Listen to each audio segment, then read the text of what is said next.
Hello, everybody. I'm Mike Campbell, County Judge here in Clay County, and it's been a while since we got together. I thought I ought to do a little weekend update, or actually an end of the month update. So here we go. One of the things that we're hearing more about is certainly COVID. The new Delta variant is making the news lately, and certainly it is a concern. Here in Clay County, we are seeing a slight uptick. We get 4 or 5 positive cases per week now over at the Clay County Memorial Hospital. If you're at a point where maybe you think you'd like to go ahead and get the shot, they do have vaccinations available for you, either the Moderna or the Pfizer, either one. Just give them a call there at the hospital, and they can get you lined up for that. I think they also have a quick test too for you if you need that. So certainly, this is one of those things that. I don't think we'll ever get rid of it. There'll always be, we'll always have to deal with it. That's what we do, but we'll deal with it like we have, and that is with good common sense and the things that your mama taught you when you were little. And that means wash your hands often and stay out of each other's face, and it'll work great. So if you need more information about that, give them a call over at the hospital. One of some good news that I sure want to report to you, and you may have seen it in the Clay County Leader, is that we did receive a grant for storm shelters, $330,000, and that'll be for 110 is what we've calculated that we'll be able to assist with. If you're thinking about putting in a storm shelter, we can help you with this grant. The way it works is if you put, for example, if you buy a $6,000 storm shelter, we can assist with you up to $3,000. 3,000 is the max. If you buy one that costs more than six, then that's on you. But if you need more information about that, give Keith Birch a call. He is our emergency management coordinator. He has all the forms and all the information. He can explain it to you better than I can. So give Keith a call, and he'll be able to take care of you on that. I did visit with Keith this past week, and one of the concerns that we have that he's expressed to me, and it's valid and very important, is the fact that as we have accidents out on the highway, especially 287, that's where most of them are, seems like people are not slowing down. Our guys that are out there, our volunteer firemen, the TxDOT folks, our deputies, the people that are working this, the ambulance folks, the EMS, that sort of thing, they're at great risk when they're on the highway like that, and they work very hard to get it shut down. People are not paying attention. We've had 3 different occasions in this past 2 weeks where someone has almost been killed. First was down at Bellevue in the construction area down there. Someone hit a TxDOT truck because they just weren't paying attention.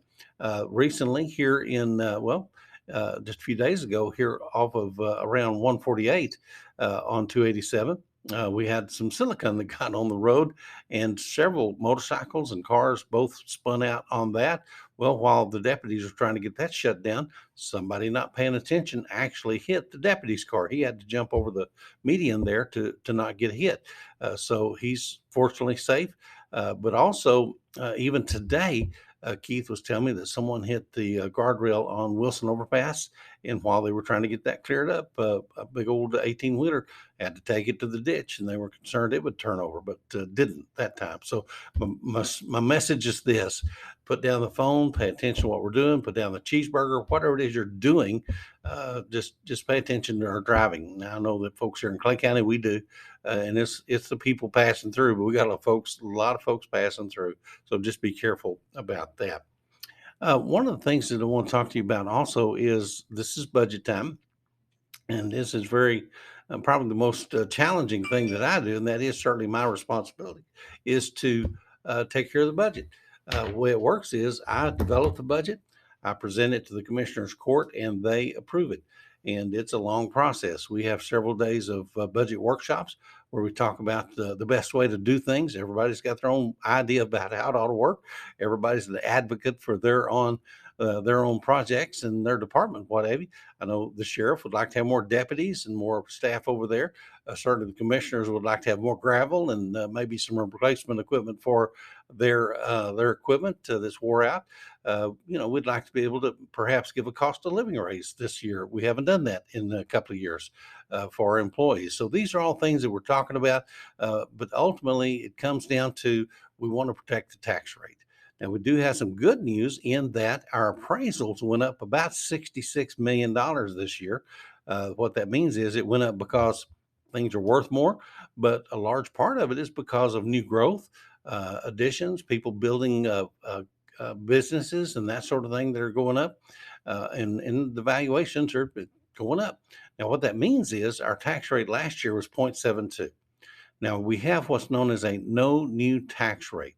That's what we calculate. That would be the rate that we don't raise any new taxes. And that rate is about 0.68. If we are able to stay with that, we'll raise the same amount of money that we did last year.